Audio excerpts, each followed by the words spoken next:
जय श्री कृष्ण दोस्तों। आज के इस वीडियो में हम लोग अक्षय तृतीया के विषय में बात करेंगे। अक्षय तृतीया बैसाख मास के शुक्ल पक्ष की तृतीया तिथि को अक्षय तृतीया के रूप में मनाया जाता है।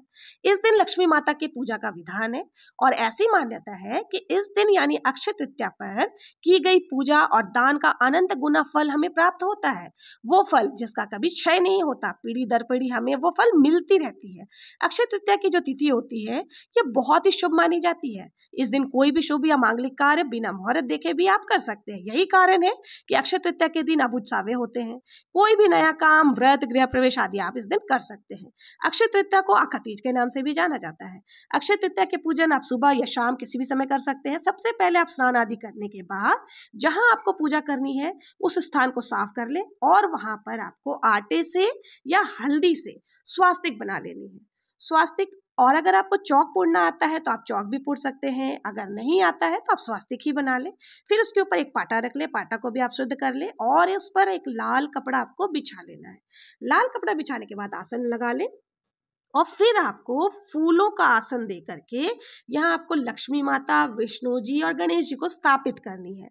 तो आप क्या करें, अगर आपके पास गणेश जी की कोई प्रतिमा है तो गणेश जी की प्रतिमा ले ले, अगर नहीं है तो सुपारी में जो लपेट कर हम लोग बनाते हैं वो गणेश जी आप ले सकते हैं। तो मैंने यहाँ गणेश जी की मूर्ति ले ली है और साथ ही हमें विष्णु भगवान जी के साथ में लक्ष्मी माता की फोटो, तस्वीर, मूर्ति जो आपके पास हो आप वो रख लें।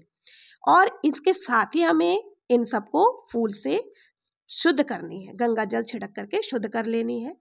फिर हमें इस दिन एक कोरा घड़ा लेकर के आना है, नया घड़ा लेकर के आना है।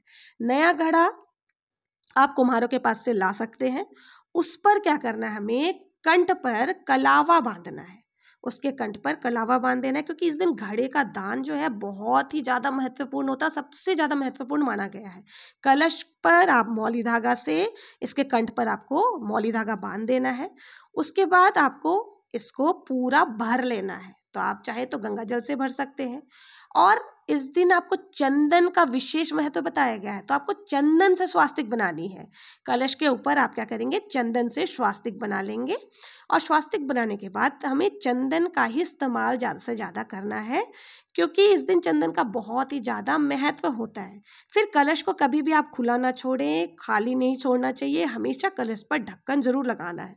तो कलश के ढक्कन पर आप थोड़ा सा चावल रख लें और फिर कलश को पूरा ऊपर तक आपको कंठ तक गंगा जल से, थोड़ा गंगा जल थोड़ा पानी मिला करके आपको भर लेनी है। भरने के बाद में आप उसको ढक्कन से ढक दें और विष्णु भगवान जी और लक्ष्मी माता के सामने आपको स्थापित कर देनी है। फिर आपको कोई भी ऋतु फल जो मिल जाए आप वो जरूर से चढ़ा दें।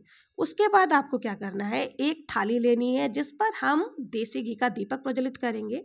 तो उस पर भी हमें चंदन से स्वास्तिक बना लेनी है।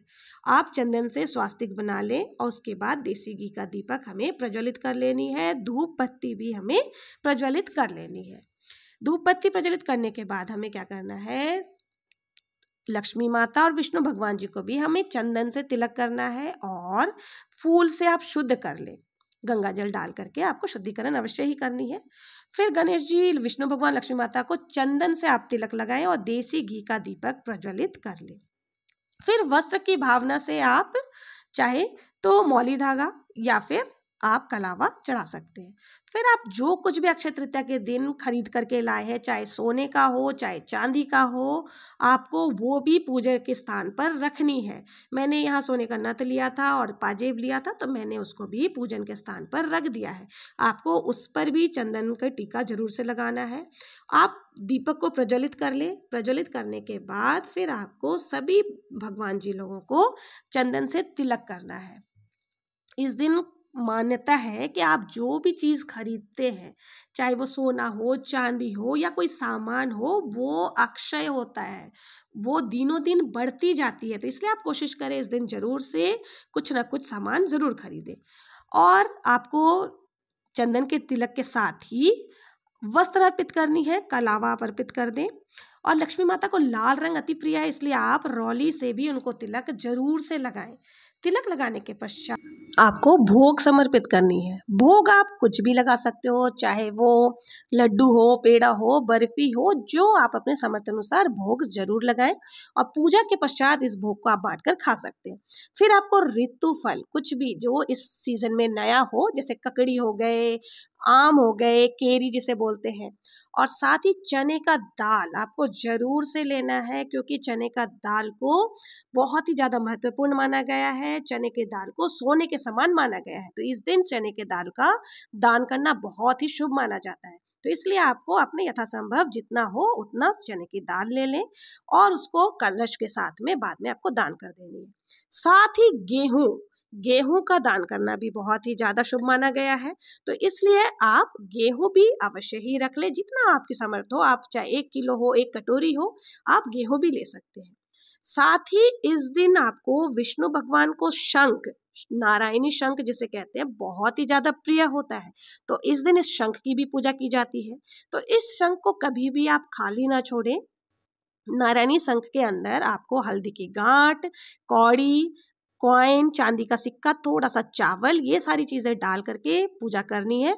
उसके बाद इसको आपके पूजा के स्थान पर या फिर आप अपने जहाँ तिजोरी है वहां रख सकते हैं, लाल कपड़ा में लपेट कर। फिर आपको आरती करनी है। आरती आप लक्ष्मी माता की भी करनी है, गणेश जी की भी आपको आरती करनी है। सभी की आरती करने के पश्चात आपको हाथ में थोड़ा सा जल लेकर के जरूर से आचमन करना है। आचमन करने के बाद जो ये कलश है, और फिर हाथ जोड़ करके आपको क्षमा याचना भी करनी है कि जो भी भूल चूक हुई हो पूजा में, जो ऊंच नीच हो गई हो, उसके लिए प्रभु हमें माफ करना। उसके बाद हमें जो कलश है, कलश को और जो दाल है और गेहूं है, इन सबको हमें किसी भी जरूरतमंद को या पंडित को या ब्राह्मण को दान कर देना है। और जो प्रसाद स्वरूप हमने चढ़ाया था भोग, उसको पूरे परिवारजन मिलकर के साथ में ग्रहण कर सकते हैं। तो इस तरह से हमारा ये अक्षय तृतीया का पूजन बहुत ही सरल तरीके से मैंने यहाँ आपको बताया है। अगर आपको मेरा वीडियो पसंद आया हो तो please like, share and subscribe करना ना भूलें।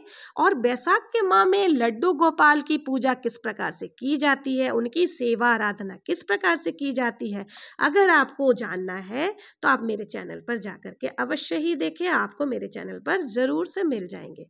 आशा है आपको मेरा वीडियो पसंद आया होगा। Please like, share and subscribe ज़रूर